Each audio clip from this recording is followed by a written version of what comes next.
네, 오늘 거룩한 주의 날 아침에 또 주님의 전에 나오셔서 예배를 드리는 우리들에게 하나님의 크고 놀라운 은혜가 임하리라고 믿습니다. 우리 하나님께서 우리를 사랑하시고 또 사랑하는 자녀들을 주의 전에 불러주셔서 또 주님을 만나게 하신다는 거, 이거 자체가 우리가 매 주일마다 이렇게 당연시대에서 이렇게 만나는 것 같지만은 이게 참 큰 은혜예요. 하나님이 나를 택하셨고 나를 하나님의 자녀를 삼아주셨고 매 주일마다 또 하나님의 이 잔치의 자리에 나를 초대해서 내가 그 자리에 참석해서 예배를 드린다. 참 놀라운 은혜죠. 오늘 이 예배의 자리가 여러분들이 그 은혜의 마음을 가지고 드리는 예배의 자리가 되어질 수 있기를 바랍니다. 9월 한 달 동안에 평안이 있는 삶이라는 주제를 가지고 좀 말씀을 나누고 있습니다. 참 평안한 마음을 가지고 살아가기 힘든 것 같아요. 저도 최근에 이제 추석 연휴를 전후로 확진자가 좀 늘어나잖아요. 그리고 지난 주 중에는 갑자기 3,000명이 되는 거예요. 이 3,000명이 어떻게 보면 아무것도 아닐 수 있는데 1,000몇백 명도 너무 많이 있다고 그러다가 3,000명이 되니까 이 걱정이 되는 거예요. 그래서 우리 아이들한테 야, 나가지 말자. 이제는 당분간은 좀 안 나가는 게 좋겠다. 이 통제령을 제가 이야기를 하고 있더라고요. 뭐 그전에도 안 만나고 잘 나가지도 않지만은 이게 되니까 갑자기 평안의 마음이 확 무너지면서 불안해지는 거예요. 그리고 어제는 저녁에 갔는데 몸이 약간 으실으실 이렇게 떨리는 것 같은 거예요. 참 사람이 약해요. 그러면서 혹시나라는 이 퀘스천 마크가 붙는 거예요. 그런데 그리고 나서 바로 생각한 게 그럴 리는 없지. 그래서 집에 있는 이 체온계로 온도를 재보니까 아주 지극히 정상이에요. 그러니까 마음이 편안해지니까 이 오실오실 떨리던 것들이 없어져 버린 거예요. 우리가 평안을 유지하고 산다는 게 참 힘들다는 것을 제가 여러분들에게 고백하는 겁니다. 저도 마찬가지고 여러분도 마찬가지고 이 코로나 때문에도 그렇지만은 여러분의 삶에 되어지는 일들, 그 일들 가운데서도 괜찮은 것 같은데 이제 평안하고 그래도 내가 좀 이게 편안하게 쉬고 있는 것 같은데 오늘 조그만한 일만 생기면 갑자기 이 평안이 무너지고 불안과 두려움과 불신과 이런 것들로 인해서 이 평안이 사라져가는 걸 깨닫게 된다는 것입니다. 그런 어려운 삶의 자리지만은 그럼에도 불구하고 여러분 주님이 주시는 평안, 이 평안을 누리시면서 살아가시기를 다시 한번 주님의 이름으로 간절히 원합니다. 하나님이 주시는 평안이 있다 그랬습니다. 하나님이 주시는 평안은 하나님을 찾을 때 우리가 하나님이 주신 평안을 가질 수 있다는 말씀을 드렸고, 그리고 하나님이 주시는 평안을 우리가 하나님을 찾음으로 가졌으면 그 말씀에 따라 실행할 때에 더 풍성하게 누릴 수 있다는 말씀을 드렸어요. 그래서 하나님이 주시는 평안은 하나님을 찾고 또 하나님을 기도하고 하나님 앞에 부르짖음으로 내가 평안해질 수 있고 그 평안을 계속 누리기 위해서는 하나님의 말씀을 근거로 그 말씀을 따라 살아가려고 애쓸 때에 우리는 하나님이 주시는 평안을 누릴 수 있습니다. 그래서 이 하나님이 주시는 평안을 누리는 비결은 어떤 것들이 있느냐? 주 안에서 기쁘게 살아야 된다. 그리고 주 안에서 감사를 해야 된다. 그리고 한 가지 더 말씀드린 것이 주 안에서 용서하는, 너그럽게 용서하는 삶을 살아가야 우리가 이 평안을 누릴 수 있다는 거죠. 그러면서 여러분들에게 말씀드린 게 이 누군가를 미워하면은요, 그 미움을 당하는 사람은 몰라요. 제가 운전을 하면서 자주 느끼는 겁니다. 운전하다 보면 운전을 참 예의 없이 이렇게 표현하는 건 굉장히 승화돼서 이야기하는 겁니다. 굉장히 예의 없이 운전하면은 막 급하니까 막 말이 나가죠. 그리고 막 그 사람 대해서 막 우리가 막 험담을 합니다. 그런데 저 사람은 내 말을 못 듣는 거예요. 그리고 나는 막 속이 터지는 거예요. 펌프에서도 속이 시원한 게 아니라 더 찜찜한 거예요. 평안을 잃어버리는 거더라고요. 그래서 그래, 그럴 수 있지. 그렇게 너그럽게 용서하면 평안함을 유지할 수 있는 거예요. 근데 너무 작은 거, 사소한 거에 자꾸 신경을 곤두세우고 막 이 화를 내고 이러다 보면 내 평안이 오히려 깨지는 것들이 있더라는 겁니다. 그래서 여러분, 하나님 주시는 평안을 누리기 위해서 좀 기쁘게 사시고요.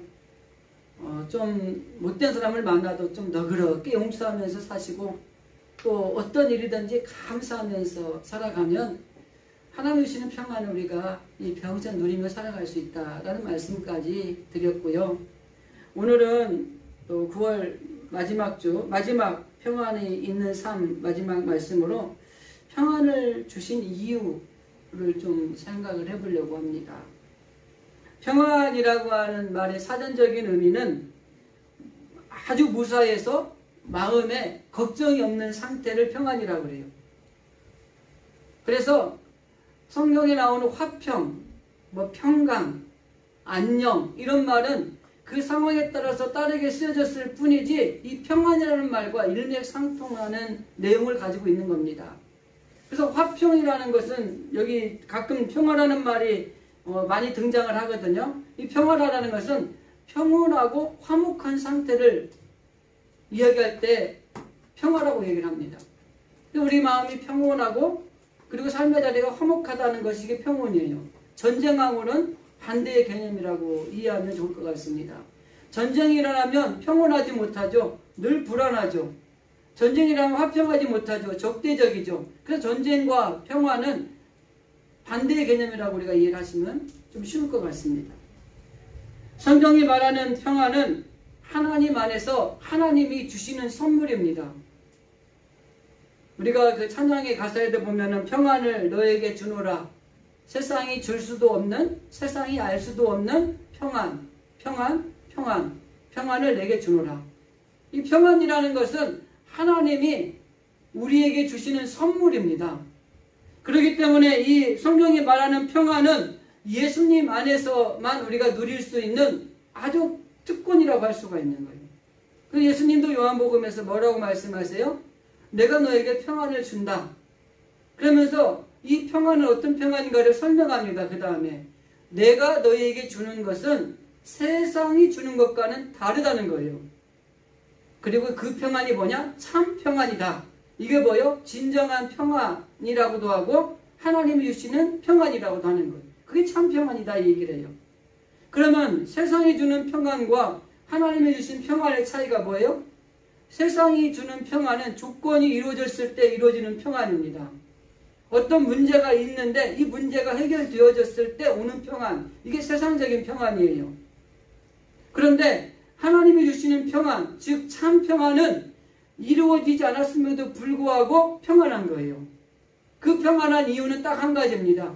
이 모든 것조차도 하나님께서 더 좋은 것으로 주실 것을 알고 믿기 때문에 평안해지는 거예요. 그래서 세상이 주는 평안과 예수님이 주는 평안은 다르다고 하는 겁니다.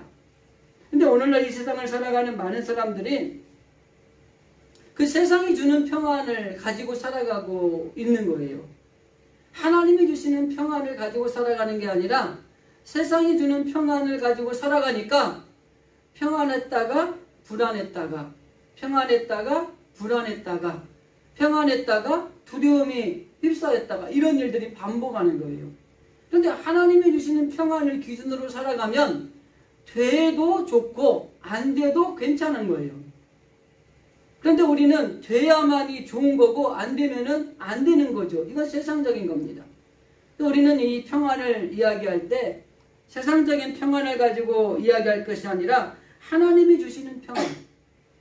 그 단테라는 그 시인도 뭐라고 표현을 하냐면 그분 안에서 내가 참 평안을 누릴 수 있다 이렇게 표현을 해요. 그러니까 이분도 평안을 누리지 못했는데 그분 예수님 안에서 온전한 평화를 내가 누릴 수 있었다 이렇게 고백을 합니다.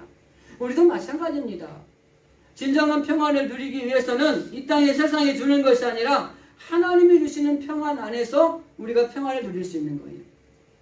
우리가 성탄절이 되면은 천사들이 이 예수님의 탄생을 알리면서 이렇게 이야기하죠. 지극히 높은 곳에서는 또 땅에서는 또 하늘의 평화로다라는 말을 하죠.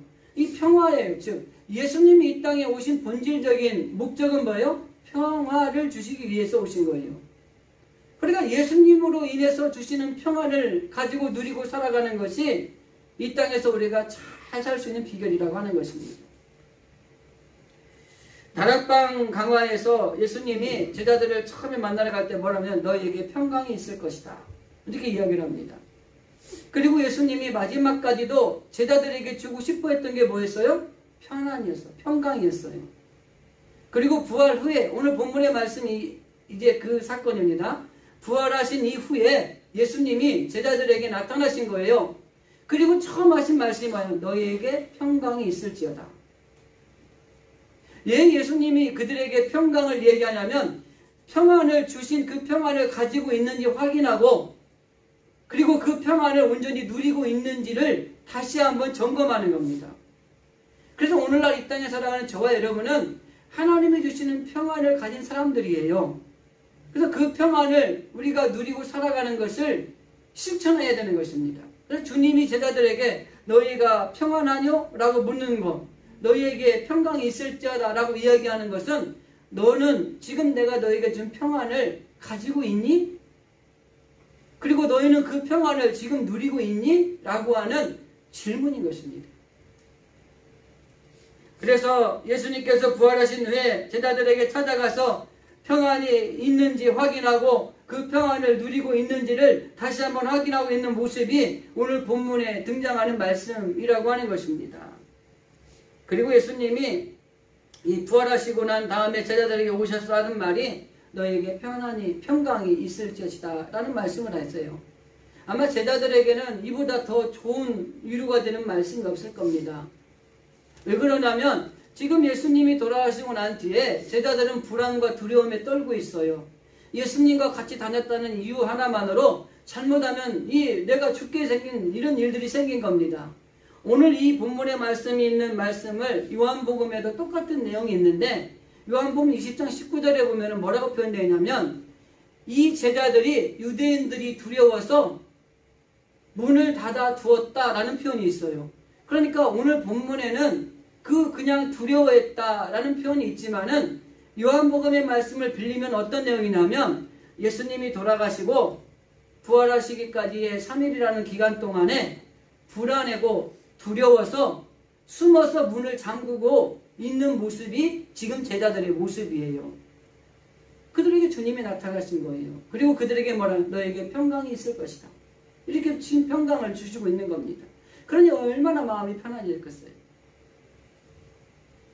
내가 가진 문제가 해결되지 않아서 끙끙대고 있는데 누군가가 나에게 찾아와서 그 문제 제가 해결해 드릴게요 라고 이야기하면 얼마나 마음이 평안해집니까? 이것과 비교되지 않는 그 불안과 두려움 가운데 있는 제자들에게 주님이 오셔서 하신 말씀이 너희에게 내가 편안을 주겠다라고 말씀하시는 그 말씀이 위로가 되는 겁니다. 오늘날 이 불안한 시대, 두려움의 시대를 살아가고 있는 우리들이에요. 저는 코로나 때문에 이렇게 사람들이 불안해할 줄 정말 꿈에도 생각하지 못했고 코로나가 이렇게 오래 갈 줄 몰랐어요. 그런데 이 코로나 때문에 우리가 늘 불안해하고 두려워하고 떨면서 전전긍긍하고 있는 우리들의 모습을 보면서 이러한 어려운 시기에 주님이 우리에게 찾아오셔서 너에게 평안이 있을 것이다 라고 이 한마디 해주신다면 그보다 더 큰 위로가 어디 있겠습니까? 오늘 본문의 말씀에 등장해서 바로 너희가 힘들고 어려운 이 시기에 너희에게 평안이 있기를 원한다라고 하는 이 주님, 왜 이 제자들에게 평안을 주셨을까? 그 이유를 본론적으로 좀 생각해 보려고 합니다. 자, 여러분 우리가 자녀들을 키우잖아요. 자녀들이 불안해하고 있으면 엄마 아빠가 뭐라 그래요? 괜찮아. 그리고 그 불안한 마음, 두려운 마음을 안심을 시켜주죠. 그러면 이 아이들이 갑자기 이 엄마 아빠의 한마디에 상황은 변하지 않았는데 편해지는 거예요. 우리도 마찬가지입니다. 주님이 우리에게 찾아오셔서 왜 평안을 주셨느냐? 우리가 가진 불안, 두려움, 이 모든 것들이 해소되게 하시기 위해서 주님은 우리에게 평안을 주시는 거예요. 그래서 여러분들이 조금 불안하거나 조금 좀 두려운 일들이 있거나 이런 일이 생길 때 이 주님이 주시는 평안을 늘 사모하시고요. 그 주님이 주시는 평안이 나에게는 있다는 것을 의식하시고 어떻게든 그 주님의 평안을 누리려고 또 살아가려고 애를 쓰는 모습들이 우리 가운데 있어야 된다고 하는 거죠. 자, 그러면 이 예수님이 평안을 주신 이유를 오늘 본문의 말씀에서 몇 가지만 좀 찾아보도록 하겠습니다. 37절 말씀에 보면 그들이 놀라고 무서워하여 그 보는 것을 영으로 생각하는지라 라는 말씀이 있어요. 이 본문의 말씀은 어떤 거냐면 제자들에게 부활하신 예수님이 나타났을 때의 제자들의 심정을 이야기한 겁니다. 예수님이 제자들에게 왔는데 그들은 그 예수님을 보고 놀라고 무서워하고 예수님을 영으로 생각을 했다 이렇게 표현을 하고 있는 것입니다. 그러니까 예수님이 오셨는데 그들은 무서운 마음과 두려워하는 마음이 그들에게 공존하고 있었다고 하는 것입니다. 그런데 38절에 보면은 이런 제자들의 모습을 보시고 예수님이 이렇게 말씀하십니다. 어찌하여 두려워하며 어찌하여 마음에 의심이 일어나느냐. 이거는 뒤에 가서 좀 자세하게 한번 더 설명을 하도록 하겠습니다. 그리고 난 다음에 요한복음에도 아까 말씀드린 것처럼 제자들이 유대인들을 두려워하여 문을 꼭 닫고 숨어 있었다 이런 표현이 있어요. 그러니까 이 예수님이 돌아가시고 난 뒤에 제자들은 두려움에 휩쓸려 있었다고 하는 것입니다. 그래서 중요한 것은 뭐예요?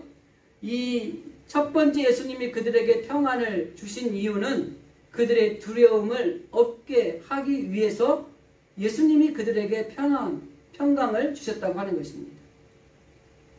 디모데서에 보면은 바울이 그의 참 제자인 디모데에게 편지를 쓰면서 이런 말씀을 합니다.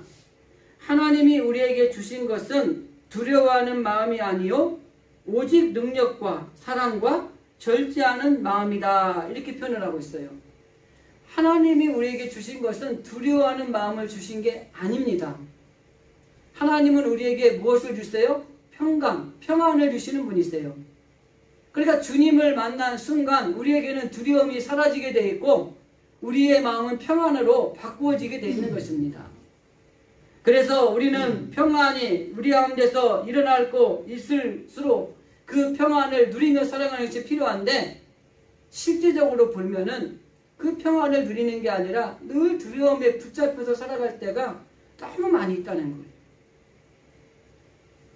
인간이 그 두려움을 가지는 이유가 가장 중요한 게 뭐냐면 죄 때문에 그렇습니다.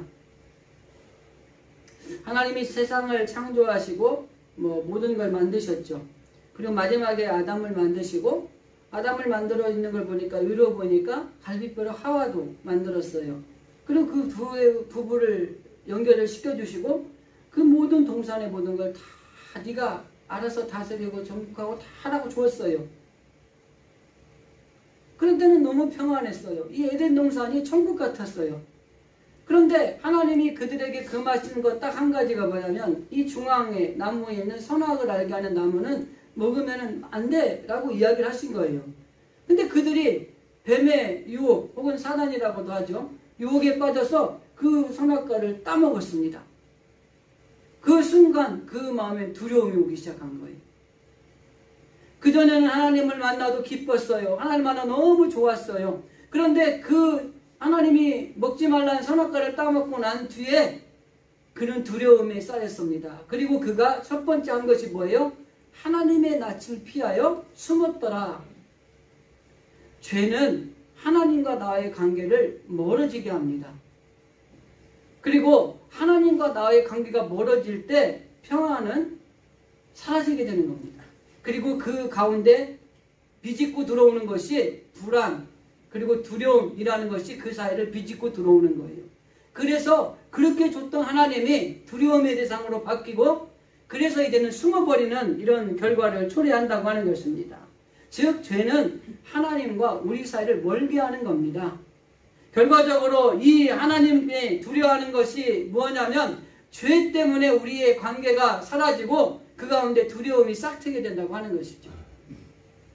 그래서 이 죄는 하나님만 두렵게 만드는 것이 아니라요, 이 세상도 두렵게 만들고요, 주변에 있는 사람들도 두렵게 만들어요. 그렇게 좋던 사이가 죄로 인해서 무너지면 두려워하는 사회로 바뀌게 되는 겁니다. 그렇게 좋던 하나님이 내가 가운데 죄가 끼어들면 그 하나님을 점점 피하게 되는 거예요. 그렇게 좋은 세상이 죄를 지었을 때 어려운 거예요. 제가 가끔 운전하면서 우리 그 경찰차가 오면은 움찔움찔 하잖아요. 근데 그래요. 아, 경찰이 민중의 지팡이인데 왜 우리가 왜 움찔해야 돼? 근데 경찰을 보면 좋아야 되는데 왜 움찔합니까? 아, 내가 혹시 뭐 잘못한 건 없는 거 아니야? 이런 마음들 때문에 그런 거예요. 좋은 건데 두려움의 대상이 되는 거예요. 하나님같이 좋으신 분이 어디 있습니까? 그죠? 근데 그 하나님이 나에게 두려움의 대상이 된다는 건 그 사이에 죄로 인해서 그 사이가 무너진 겁니다. 그래서 이 죄는 한마디로 말하면 하나님과 우리 사이를 분리하는 겁니다. 더 나아가서 하나님을 없게 만드는 것과 똑같은 것이라고 하는 것입니다. 그래서 이 세상도 그렇고 사람도 그렇고 또 하나님도 두렵게 하는 이 죄는 결과적으로 하나님이 없음을 의식하고 살아갈 때 우리 가운데 존재하는 게 두려움이라고 하는 거예요.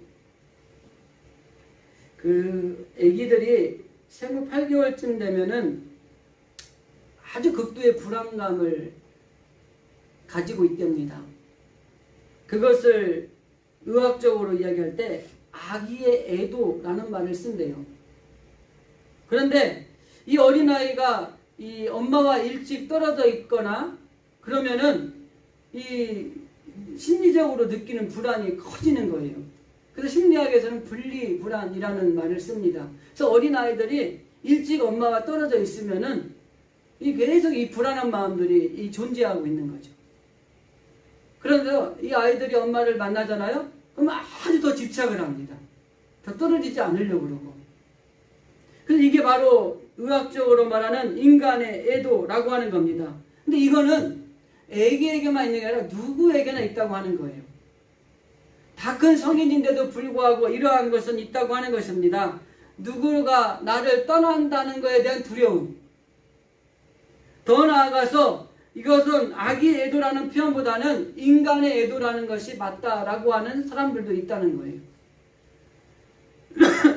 그래서 우리 가운데 무엇인가가 떠나게 되면 그 가운데 그 떠난 자리에 찾아오는 게 이 두려움이라고 하는 것입니다. 그래서 이 제자들의 마음에 이 하나님, 이 주님이 멀어지고 주님이 떠나는 순간 그들의 마음에 찾아온 두려움이 있을 때 주님이 찾아오셔서 너에게 평강이 있을지어다. 그리고 그 두려움을 없게 하시는 놀라운 은혜가 있다고 하는 것입니다. 우리가 잘 아는 이야기가 한 가지가 있죠. 그 예수님의 제자들이 보리떡 그리고 또 물고기의 기적을 맛보고 난 뒤에 예수님이 제자들을 먼저 배를 타고 보내죠. 그리고 그 배를 타고 가는 중에 풍랑을 만납니다. 그 바닷가운데 뱅글뱅글 맴도는 거예요. 앞으로 가지도 못하고. 그런데 저쪽 바다에서 누가 이 귀신, 유령 같은 사람이 걸어오는 거예요. 아니, 누군가 어떤 예수님이신 거예요. 근데 베드로가 주님 나도 그렇게 걷기를 원합니다. 그럼 걸어라. 걸었어요. 그러다가 빠졌어요. 주님이 가까이 오니까. 자, 여기서 질문. 이 베드로가 멀리 있는 예수님을 바라보고 이리 오라 했을 때 걸었는데 주님이 가까이 왔을 때 빠진 이유가 뭘까요? 이유는 딱 한 가지입니다. 두려움 때문에 빠졌다고 성경은 얘기해요. 옆에 물을 보고 두려워하여 빠졌다 표현을 해요. 근데 그 두려움이 왜 왔어요? 주님이 내 안에 계시다고 믿는 순간 두려움이 없고 평안한 거예요. 근데 주님이 내 앞에 와서 가까이 계시는데도 불구하고 옆에 있는 철렁거리는 물을 보는 순간 주님이 멀어지고 두려움이 싹 져서 빠지게 된 거예요. 한마디로 말하면 예수님이 멀리 있을 때에는 주님을 내 마음에 품고 주님을 의지하고 걸어가니까 우리도 걸을 수 있는 기적을 체험한 베드로가 주님이 가까이 있음에도 불구하고 주님을 마음에 두지 않고 이 땅에 있는 두려움을 마음에 두는 순간 그들은 빠져들었다고 하는 것입니다. 즉 예수님과 나와의 분리된 마음이 바로 그가 물에 빠지게 한 원인이라고 하는 거예요. 우리는 그 두려움이라고 하는 것은 결국에는 기쁨과 평안을 앗아가고 빼앗아가는 것이라고 볼 수밖에 없습니다. 그래서 우리가 가난을 두려워하게 되면은 잘못하면 돈이 우상이 될 수도 있어요. 또 실패를 두려워하면 성공이라는 것이 금송아지가 될 수도 있고요.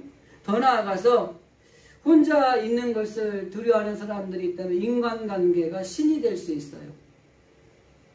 그래서 하나님보다도 이 사람과의 관계를 끊는 것은 있을 수 없는 일이라고 생각하는 사람들이 의외로 많이 존재합니다. 정말 중요한 것은 뭐예요? 우리를 두렵게 하는 것, 이것은 바로 우리의 기쁨도 우리의 평안도 다 빼앗아가는 도둑이에요. 도둑. 그래서 우리는 어떠한 경우에도 이러한 두려움이 우리 가운데 엄습할 때에 이것을 단호하게 물리칠 수 있는 파워를 가지고 있어야 되는 것입니다. 두려움을 없이 하는 비결을 요한 1서에 보면은 요한은 이렇게 이야기를 합니다. 사랑 안에 두려움이 없고 온전한 사랑이 두려움을 쫓아내나니 두려움에는 형벌이 있음이라. 두려워하는 자는 사랑 안에서 온전을 이루지 못하느니라. 결국 이 두려움이라는 것은 우리가 가지고 있는 일부분이에요.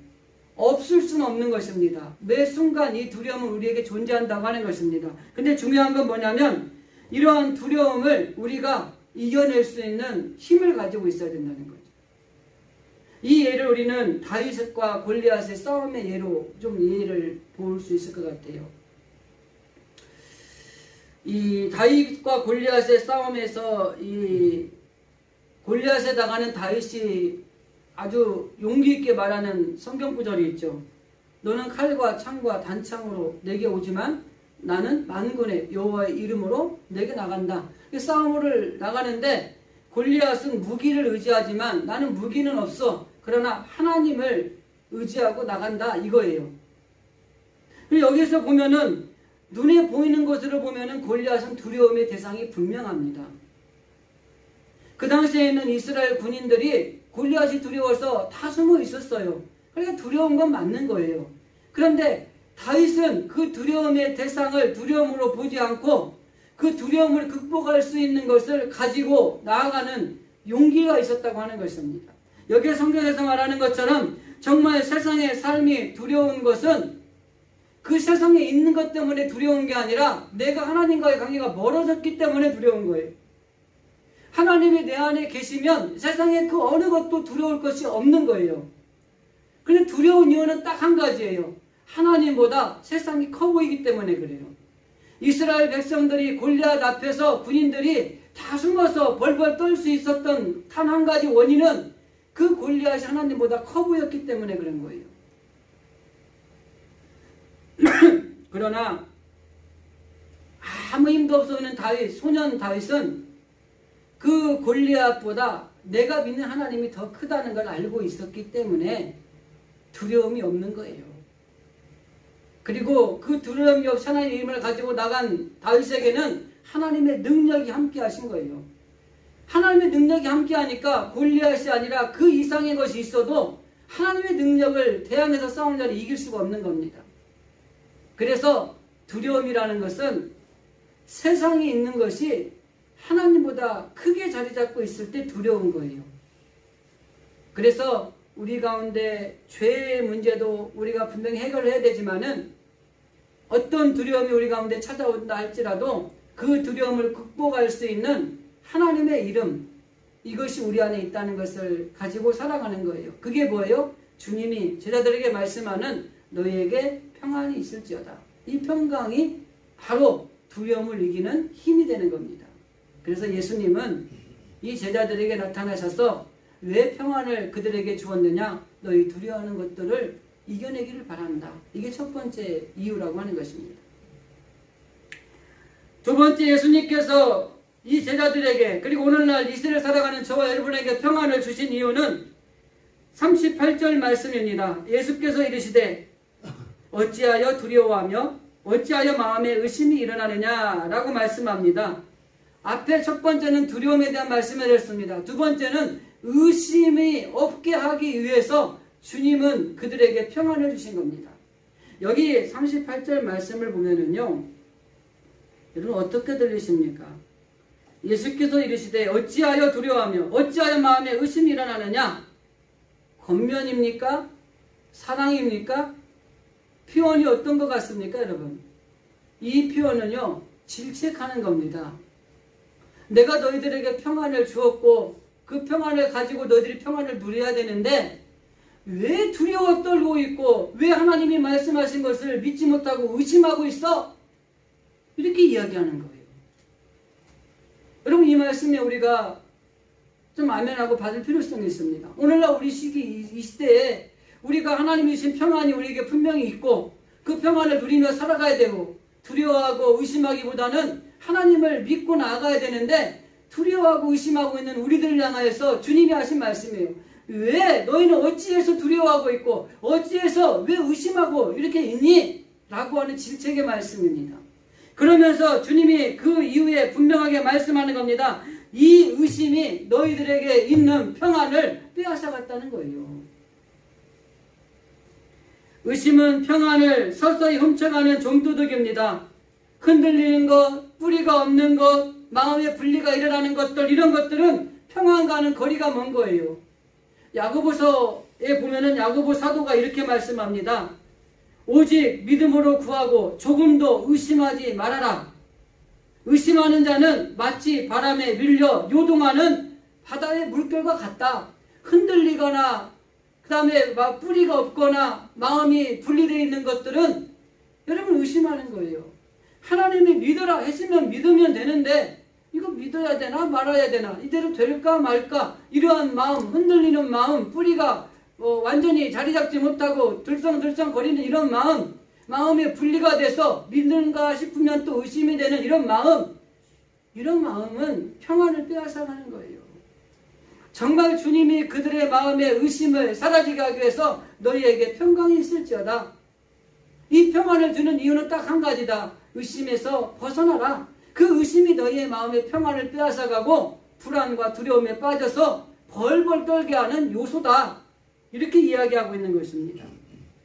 마태복음 28장 마지막 부분에 보면은 예수님이 제자들에게 나타나셔서 이렇게 쭉 보여주시고 했어요. 근데 28장 마지막에 승천하시기 전에 주님이 또 나타나셨어요. 근데 그때 이런 말씀이 있어요. 17절에 보면은 예수를 배웠고 경배하나 아직도 의심하는 사람들이 있더라. 주님이 승천하시기 직전까지도 예수님의 말씀대로 이루어진 이 부활의 사건을 의심하는 사람들이 있다. 이렇게 표현하고 있는 겁니다. 이 제자들은요, 예수님과 함께 3년간 동행을 했습니다. 거기에서 하나님의 나라의 말씀도 들었고요, 예수님이 그들에게 되어질 일들에 대한 예언의 말씀도 들었습니다. 그리고 내가 십자가에 고난받고 죽을 것이고 사흘 만에 다시 살아날 것이라는 것도 알았어요. 그리고 그 부활에 동참했던 사람들입니다. 그런데도 불구하고 이제 승천할 날이 가까운 주님을 보고서도 아직도 의심하는 사람이 있다는 거예요. 여러분, 하나님을 믿는다는 게 이렇게 어려운 거예요. 여러분, 몇십 년 동안 예수를 믿었어도 내 마음에 의심이 일어나는 경우가 있을 수 있다는 것입니다. 여기 오늘 28장, 마태복음 28장 17절 말씀에서 이렇게 이야기하는 것은 오늘날 지금 현재도 우리는 마음에 의심하는 것들이 있을 수 있습니다. 그리고 이 의심은 언제까지 지속되느냐? 주님이 오실 때까지 이 의심은 계속 지속될 수 있는 거예요. 근데 여러분 분명히 아셔야 돼요. 이 의심을 가지고 있는 이상 우리에게 평안은 없습니다. 그래서 주님이 오늘 말씀에 너에게 평안을 주노라. 왜 평안을 주냐? 너희 마음에 의심이 사라지게 하기 위해서 내가 평안을 준다. 얘는 의심하지 말고 예수님의 말씀대로 믿고 너희 마음에 평안을 유지하기를 바란다. 이게 주님이 우리에게 평안을 주신 두 번째 이유라고 하는 것입니다. 여러분, 의심이 왜 생기는지 아세요? 안 봤을 때 생깁니다. 그래서 어디 남대문인가 동대문에 문턱이 있냐 없냐, 본 사람하고 안 본 사람하고 싸우면 안 본 사람이 이긴대잖아요. 그죠? 안 보니까 의심이 생기죠. 근데 더 웃긴 건 뭐냐면 보고도 의심하는 거예요. 근데 우리가 신앙생활이 뭐냐면 보고도 의심하면서 살아가고 있는 우리들의 모습이 너무 많아요.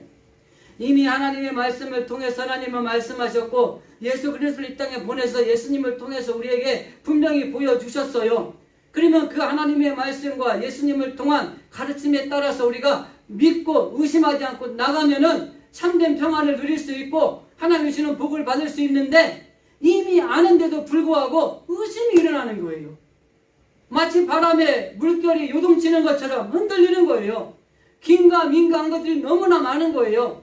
그러니까 우리가 평안을 누리지 못할 때가 너무 많이 있다고 하는 것입니다. 그러나 정말 중요한 것은 믿지 못하기 때문에 우리에게 의심이 일어나는 겁니다. 닉 워렌 목사님이 쓴 목적을 이끄는 삶이라는 책에 보면 사탄이 시험하는 단계를 4단계로 설명하는 내용이 나와요. 제목만 좀 말씀을 드리면 첫 번째 단계가 우리 안에 욕구를 자꾸 일으킵니다. 뭐 할 수 있다 뭐 하는 이런 욕구를 줘요. 그게 어떤 거든 간에. 그래서 사단이 우리에게 넘어지게 만든다는 거예요. 두 번째 단계가 우리 마음에 의심을 자꾸 심어주는 거예요. 여러분 아담이나 하와가 처음에 죄질 때 이 의심을 넣어줘서 사단한테 넘어간 거예요. 먹지 말라고. 진짜 먹지 말라고 하더냐? 의심을 넣어주잖아요. 그죠? 그러니까 말을 좀 하나님의 말씀과 다르게 이야기를 하죠. 그러니까 이 사단이 이때다 싶어서 아니야. 먹으면 눈이 밝아져서 하나님과 같이 돼. 그러니까 넘어간 거예요. 의심을 자꾸 넣어주는 거예요. 여러분 이 의심이요. 이 사단이 써먹는 아주 중요한 전략 가운데 하나입니다. 이름 속지 마셔야 돼요. 세 번째 단계가 우리 안에 거짓으로 살게 만드는 거짓을 자꾸 말하게 하는 거예요. 그리고 거짓말을 자꾸 하다 보면 어떤 일이 생기는 줄 알아요? 심리학 용어에도 그런 용어가 있는데 거짓이 진짜인 것처럼 느끼고 살아가는 거예요. 그래서 거짓말인 것을 몰라요. 이게 사단이 우리에게 심어주는 전략 중에 하나입니다. 네 번째 단계가 우리 믿음에 불순종하게 만드는 거예요. 아담과 하와가 이 전략에도 넘어간 거죠. 하나님의 말씀에 불순종하도록 그 사단의 전략에 넘어가서 결국은 선악과를 따먹는 이런 범죄를 저지르게 된 겁니다. 사단은 시험하는 자입니다. 사단은 의심하게 하는 자입니다. 사단은 철저하게 이 세상에 있기 때문에 우리는 이 땅에 살아가면서 이 사단의 전략인 이 의심하게 만드는 거에 늘 노출되어 있는 거예요. 그 사단의 3대 전략이 있습니다. 첫째는 하나님을 의심하게 하는 유혹을 합니다. 하나님을 의심하게 만드는 거예요. 의심 있는 사람들한테. 두 번째는 하나님을 시험하게 하는 유혹. 하나님 정말 그렇습니까? 라고 시험하게 만들어요. 그리고 세 번째 단락이 사단을 믿게 하는 거예요. 내 말이 맞지? 이거에 넘어가시면 안 돼요. 의심을 이기는 비결이 있습니다. 정말 하나님의 말씀의 빛 가운데 있는 그 말씀이 철저하게 의심하지 말아야 된다고 하는 것입니다. 하나님의 말씀에는 예밖에 없지 아니요가 없는 거예요. 그리고 하나님의 말씀은 모든 것들이 이루어졌다고 하는 그 사실을 믿는 겁니다. 그게 바로 이 땅에 살아가는 사단의 전략에 우리가 넘어가지 않고 이길 수 있는 비결이라고 하는 것입니다. 만해 한영훈 이분이 쓰신 시가 의심하지 마세요라는 시가 있어서 한번 읽어드릴게요. 의심하지 마세요. 당신과 떨어져 있는 나에게 조금도 의심을 두지 마세요. 의심을 둔대야 나에게는 별로 관심이 없으나 부질없이 당신에게 고통의 숫자만 더할 뿐입니다. 이 말은 뭐냐면 의심은 결국 고통을 가정시킨다고 하는 것입니다. 그렇기 때문에 고통을 가져간다는 것은 다른 말로 표현하면 우리의 마음의 평안을 빼앗긴다고 하는 것과 같은 맥락이에요. 그래서 하나님의 말씀을 온전하게 믿음으로 이런 의심이 뭐가 생길 때는 단호하게 물리쳐야 돼요. 예수님이 금식하고 나서 사단으로부터 시험을 받잖아요. 뭐 예수님도 시험 받는데 우리인들 시험 안 받겠습니까? 배고픈 상태에서 이 떡을 만들어 먹으라 그러니 이거 얼마나 이거 유혹이 심합니까?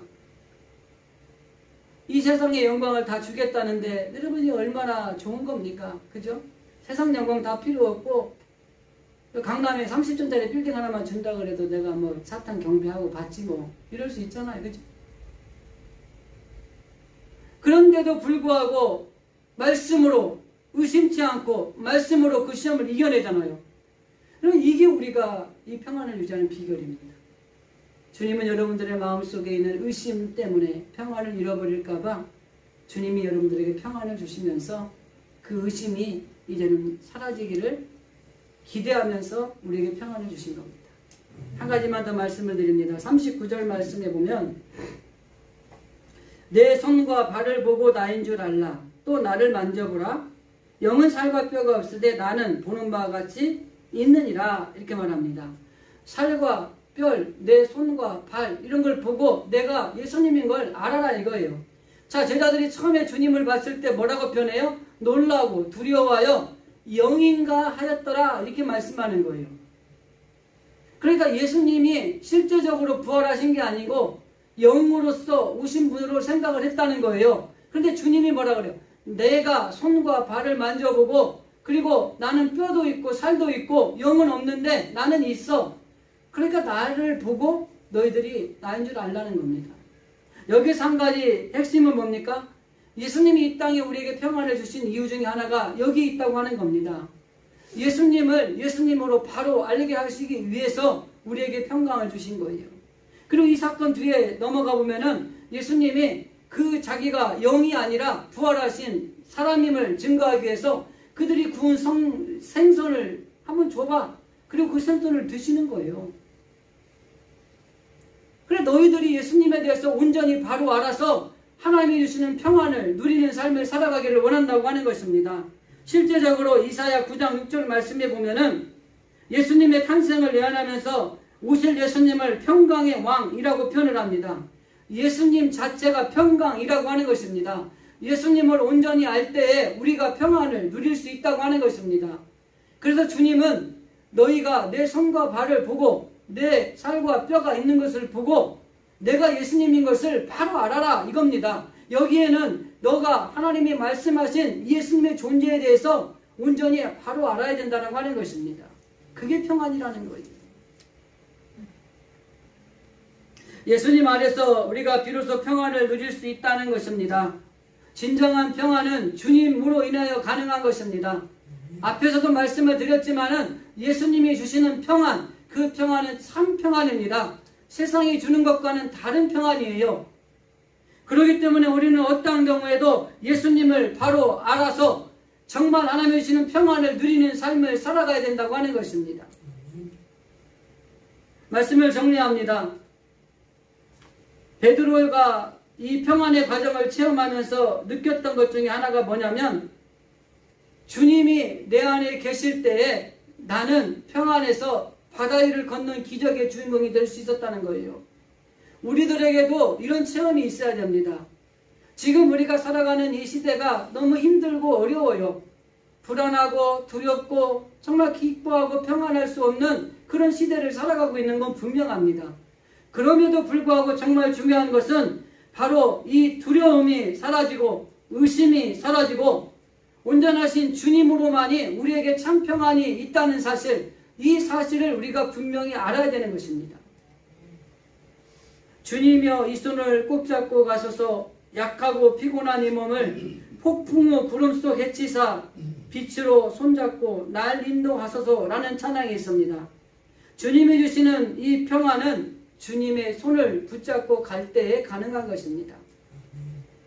오늘 하나님이 평안이 있는 삶을 우리 성도들이 살아가기를 원합니다. 그리고 오늘 말씀을 통해 그 평안을 주신 이유를 분명하게 우리에게 말씀하십니다.